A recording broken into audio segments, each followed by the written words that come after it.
My Black-Eyed Kid Encounter by Jake. Don't go looking for black-eyed kids. This story comes to us from Jake. He didn't want to be identified any further. So, black-eyed kids.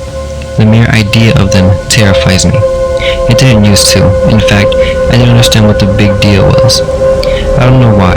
I mean, I read the online stories and articles about BEKs just like everyone else, but I just didn't have the verisimile reaction so many other people did when reading about them.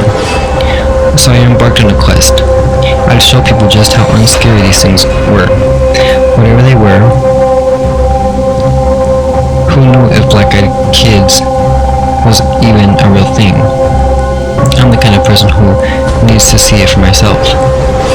I began doing a lot of research online. I looked at the paranormal sites. I watched scary movies on YouTube about BEKs.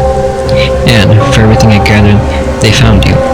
You didn't find them, and it seemed like it was pretty much just by chance if they did find you. So what was I to do? I came up with a plan. I began putting up an anonymous ad on Craigslist. It read, "Black-eyed kids, I am not afraid of you. I want to meet you, 9 p.m. Wednesday. The park bench in the corner of 3rd and Washington.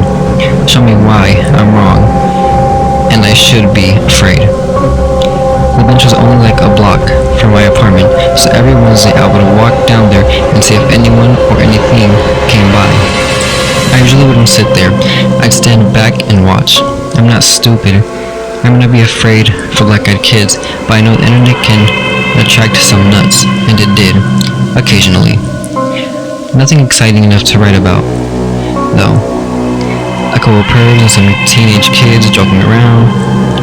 So this went on for 6 months, and then I stopped posting the ad. The week I stopped, I got a knock on my door. I was sitting on my couch, and it was a little after 9 p.m. I don't know how to explain it, but the second I heard the knock, my skin went ice cold. Ice cold. I didn't need to get up. I knew who it was, and much to my surprise, I was terrified already. I was wrong about not being afraid of black-eyed kids.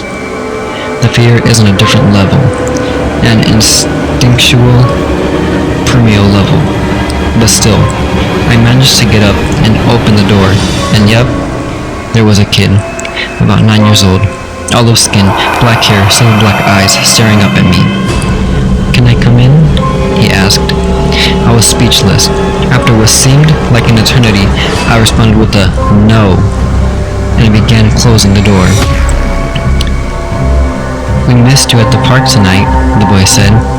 I stopped closing the door. I looked at him, my mind racing. They'd been watching me. The boy smiled up at me. It took everything I had to make my arm move again, pushing the door closed and locking it.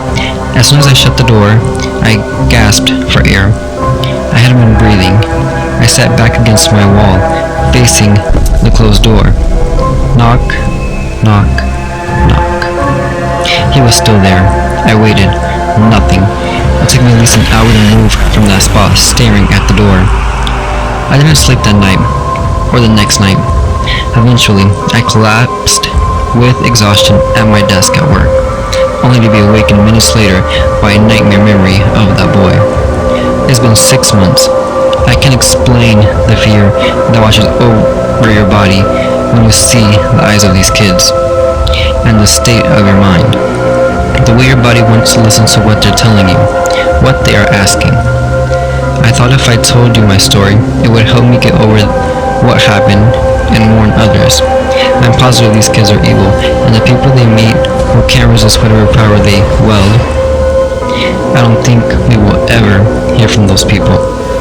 I know I avoid the corner park bench with everything I have, and I don't tell anyone why. People think I'm crazy sometimes, walking 3 blocks out of the way just to make sure I don't go near it. But it would be the same way if you went through what I did. Black-eyed kids, BEKs, are nothing to mess with.